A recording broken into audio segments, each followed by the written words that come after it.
जो कैसे हैं आप लोग। हिंदी साहित्य के एक बड़े व्यक्तित्व कबीर की कुछ रचनाओं का हम लोग अध्ययन कर रहे हैं।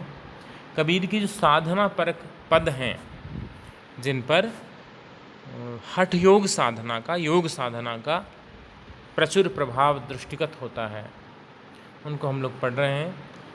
इनमें हठ योग साधना की जो पारिभाषिक शब्दावली है, उसका बहुतायत से प्रयोग हुआ है और इस साधना पद्धति को और इस साधना पद्धति की मार्ग में आने वाले अवरोध हैं, उनका प्रतीकों के रूप में खुलकर प्रयोग हुआ है। इसलिए ये जो पद हैं वे थोड़े से बौद्धिक हैं, थोड़े से जटिल भी हैं। इसलिए जब तक हम एकाग्र होकर नहीं समझेंगे तब तक ये हमारे अवबोध का हिस्सा नहीं बन पाएंगे। तो थोड़ा सा आग्रह है कि आप सावचेत होकर के और सुने समझें। मैं पढ़ता हूँ।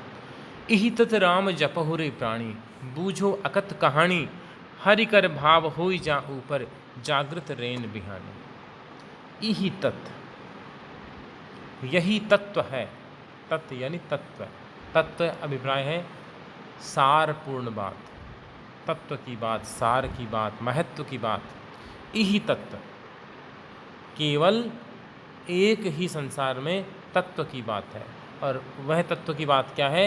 राम जपहु रे प्राणी। हे प्राणी, राम नाम का जाप करना, भगवान राम का नाम स्मरण करना, यह सार पूर्ण बात है इस संसार में। इसलिए हे प्राणी, हे मानव, तो ईश्वर का स्मरण कर, भगवान के नाम को निरंतर जप और बूझो अकथ कहानी। बूझो यानी समझो। अकथ कहानी, अकथ का अर्थ है जिसे कहा नहीं जा सके, जिसको कहना संभव नहीं है, अनुभव कर सकते हैं।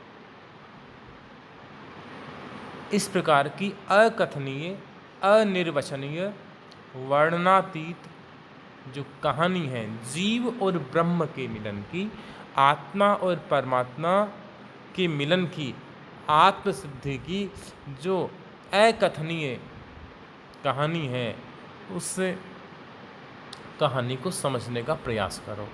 हरि कर भाव होई जा ऊपर, जागृत रैन बिहानी। इसमें हीर मुद्रित है। पाठ्य पुस्तक में मुद्रण संबंधी त्रुटियां बहुत ज़्यादा हैं। ये हीर नहीं, हरि है, बाद में छोटी ई की मात्रा रे पे होनी चाहिए थी। हरि कर भाव होई जा ऊपर, आप सुधार लीजिए। जिस पर हरि का भाव है, जिस पर हरि की, ईश्वर की कृपा है, या जिसके हृदय में हरि के प्रति भाव है, भावना है, भक्ति है, हरि कर भाव होई जा ऊपर, जागृत रैन बिहानी। रैन यानी रात। हरि कर भाव होई जा ऊपर, जागृत रैन बिहानी। जिस पर हरि की कृपा है, ऐसा व्यक्ति जागते हुए, रैन यानी रात, बिहानी यानी बिता देता है। ऐसा व्यक्ति रात को जागते हुए बिता देता है, आँखों में रात बिता देता है। भगवत गीता में कृष्ण कहते हैं अर्जुन से, या निशा सर्वभूतानां यस्याम जागर्त संयमी। जो सभी भूतों के लिए, सभी प्राणियों के लिए निशा है, रात्रि है, उसमें संयमी व्यक्ति, योगी व्यक्ति, साधक व्यक्ति जागता है। कबीर भी उसी बात को कह रहे हैं कि जागृत रैन बिहानी। जिस पर हरि की कृपा है, ईश्वरीय कृपा है, ऐसा व्यक्ति जागते हुए रात को बिता देता है। यहाँ रात का अर्थ सामान्य रात्रि नहीं है, ये मोह रात्रि है, मोह रूपी रात्रि। संसार में मोह फैला हुआ है, इसलिए सांसारिक जीवन है ये मोह रात्रि के अंतर्गत आएगा। और जो सच्चा साधक है वह इस मोह रात्रि में संलिप्त नहीं होता, वह सोता नहीं बल्कि सजग हो जाता है, जागता रहता है। और ये संसार कैसा है? डाइन डौरे सुनहा डारे, संग रहे बन घेरे। बड़ी अटपटी शब्दावली का प्रयोग किया है। डाइन डोरे, कि डाइन है वह डोरे डालती है, डाइन डोरे, और सुनहा डोरे और संग रहे बन घेरे। डायन है वह डोरे डाल रही है, सुनहा डोले संग रहे बन घेरे। और संघ यानी सिंह वन को घेरे रहता है। अब ये पूरा प्रतीकात्मक प्रयोग है, सारे के सारे शब्द हैं ये प्रतीक हैं कि डायन डोरे डाल रही है, डायन अपना जाल फैला रही है। यह डायन है, यह माया का प्रतीक है। माया रूपी जो डायन है वह अपना जाल फैला रही है, अपने डोरे डाल रही है। और संग रहे वन घेरे, संग यानी सिंह, सिंह वन को घेरे हुए है। सिंह क्या है? काल है, वन संसार है। सिंह है वह अपने संसार रूपी वन में घेरा डाले हुए है। सिंह ने संसार को चारों ओर से घेर रखा, काल ने चारों ओर से संसार को घेर रहे और सुनहा डोरे। और व्यक्ति का जो जीवात्मा है वह शून्य में इधर उधर भटकता रहता है। एक और डायन का माया में फंस जाने का खतरा है, और दूसरा खतरा है वह काल रूपी सिंह का है। पंच कुटुंब मिल झूलन लागे, बाजत शब्द घनेरे। किंतु यदि कोई सच्चा साधक है तो पंच कुटुंब मिल झूलन लागे। जो पंच कुटुंबी हैं, पांचों जो ज्ञानेंद्रियां हैं, नेत्र हैं, कान हैं, जिह्वा है, त्वचा है, जो पांच ज्ञानेंद्रियां हैं, ये सब मिलकर के और इस माया मोह में झूलते रहते हैं। ये जो माया के वशीभूत होकर या काल के वशीभूत होकर के, और इन दोनों के बीच में कभी माया मोह में फंसे हुए हैं, कभी काल के वशीभूत होकर के और उसके अनुसार आचरण कर रहे हैं। लेकिन जो सच्चा साधक है उसके लिए बाजत शब्द संघेरे, लेकिन उसके लिए कई जगह ये संघेरे की जगह घनेरे शब्द मिलता है। दोनों का अर्थ एक ही है, बाजत शब्द घनेरे। और शब्द बाज रहे हैं, शब्द का अर्थ संतों ने ज्ञान के अर्थ में किया। तो एक तो अर्थ है कि जो सच्चा साधक है उसे गुरु की जो ज्ञान वाणी है वह सुनाई दे रही है, वह इस मोह जाल में, इस माया जाल में, इस काल जाल में नहीं पड़ता। और दूसरा शब्द घनेरे बाजने का अभिप्राय है कि जो सृष्टि में अनहद नाद व्याप्त है, साधक है वह उस माया के वशीभूत में होकर के और पंच विकारों से, पंच कुटुंबियों से मुक्त रहते हुए वह उस अनहद नाद को सुनता है, वह सच्ची साधना करता है। रोही मृग सुसा वन घेरे और पारधि बाण न मेले। रोही यानी भागना होता है, भटकना होता है। मृग, मृग भटक रहा है, यहाँ मृग है मन। रोही मृग सुसा वन घेरे, सुसा वन घेरे, सुसा का अर्थ है शशक से बना है। ये शशक होता है खरगोश, वन घेरे, और खरगोश को वन में घेर लिया गया। और पारधि बाण न मिले, पारधि होता है शिकारी, खरगोश को वन में घेर लिया। खरगोश को काल ने, वन कौन घेरेगा खरगोश को? वन में कौन घेरेगा? सिंह, सिंह काल है, काल ने घेर लिया। लेकिन पारधि शिकारी है, बाण न मिले, लेकिन बाण नहीं मारता। रोही मृग, मन रूपी मृग है वह भटक रहा है। अब रोही का अर्थ भटकना किया जाता है।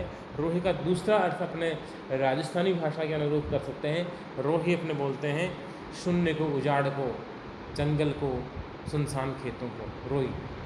तो रोही मृग, मृग है वो रोही में भटक रहा है, शून्य में, उजाड़ में, निर्जन में भटक रहा है। मन इधर उधर अनावश्यक घूम रहा है। सुसा वन घेरे, और जीव को वन में घेर लिया गया है। लेकिन पारधि बाण न मेले। पारधि कौन है? पारधि है साधक, शिकारी। शिकारी कौन है? साधक है। जो मन रूपी खरगोश है, मन रूपी मृग है, इसका साधक को शिकार करना चाहिए। कबीर ने अनेक स्थानों पर कहा है कि हमें मन को जीतना है। मूंड मुंडाए हरि मिले, हर कोई ले मुंडाए, बार बार की मूंडते भेरन बैकुंठ जाए। या फिर मन को क्यों नहीं मुंडिए, जामे बसे पाए। केसन कहाँ बिगाड़िए, हाँ सही मुझे स्मरण है, केसन कहाँ बिगाड़िए जो मुंडे, सो बार मन को क्यों नहीं मुंडिए, जामे बसे विकार। तो मन को मूंडने का, मन का मुंडन करने का, मन को नियंत्रित करने का, मन को मारने का कबीर बार बार उल्लेख करते हैं। कबीर मन को मार दे नाना कर कर पीस, तब सुख पावे सुंदरी और ब्रह्म झलके ईश। तो बार बार मन को मारने की बात कर रहे हैं। यहाँ जो पारधी रूपी जो साधक है वह मन रूपी मृग का शिकार नहीं कर रहा, वह जीव रूपी खरगोश को अपना शिकार नहीं बना रहा, वह अब तक साधना के सच्चे मार्ग पर नहीं बढ़ पाया, उसे बचा रहा है। और जब तक मन को नहीं मारेगा तब तक ईश्वर प्राप्ति की उच्चतर सोपान पे नहीं चढ़ा जा सकता। आगे कवि कहता है कि सायर जले सकल बन दाझे और मच्छ अहेरा खेले।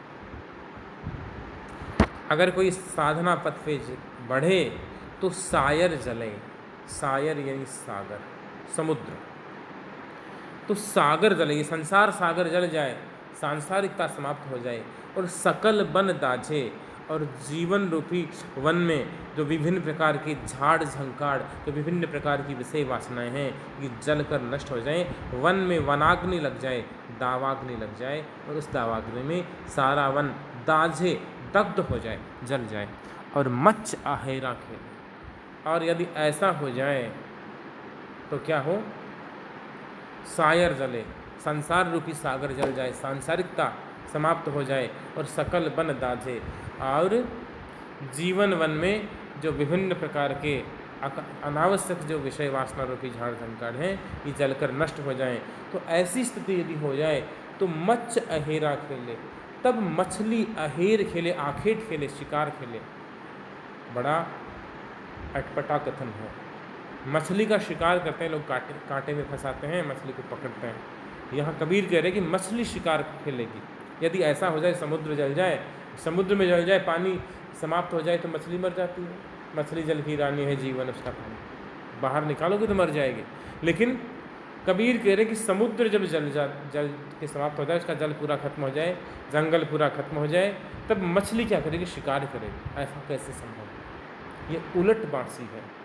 कबीर ने जिसने उल्टा वेद कहा है, बात सुनने में उलटी लगती है, विपरीत लगती है, अटपटी लगती है, लेकिन वास्तव में यह प्रतीकात्मक कथन है। मच्छ अहेरा खेले, जो मैंने कुंडली साधना संबंधी जो कक्षा ली थी उसमें मैंने बताया था कि जो कुंडलिनी है वह क्रमशः 6 चक्रों का वेधन करते हुए मूलाधार, स्वादिष्टान, मणिपूरक, अनाहत आदि चक्रों का वेधन करती हुई और अंत में शून्य शिखर तक पहुंच जाती है, सहस्त्रसार तक पहुंच जाती है। तो यहाँ ये है कि 6 चक्रों का वो वेधन कर रही है, शिकार कर रही है एक प्रकार से। तो मच्छ है, ये कुंडलिनी का प्रतीक है। मच्छ अहेरा खेले, ये कुंडलिनी है, जीवात्मा है, यह विषय वासना रूपी विभिन्न जीवों का शिकार खेलते हुए और ऊपर को उठती जाती है। और सोई पंडित सो तत्व ज्ञाता, जो ही पद ही विचारे। कबीर कहते हैं सोई पंडित, वही व्यक्ति पंडित है, विद्वान है। सोई तत्व ज्ञाता, वही व्यक्ति तत्वदर्शी है, तत्व ज्ञाता है, वास्तविक रूप से ज्ञानी है, मर्मज्ञ है।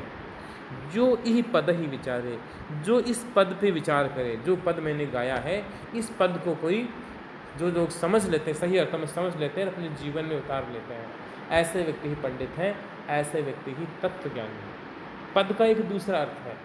कबीर कहते हैं कि मैंने जिस पद का वर्णन किया है, मैंने जो पद लिखा है वह तो है ही है, जो पद रचा है वह तो पद का है ही है।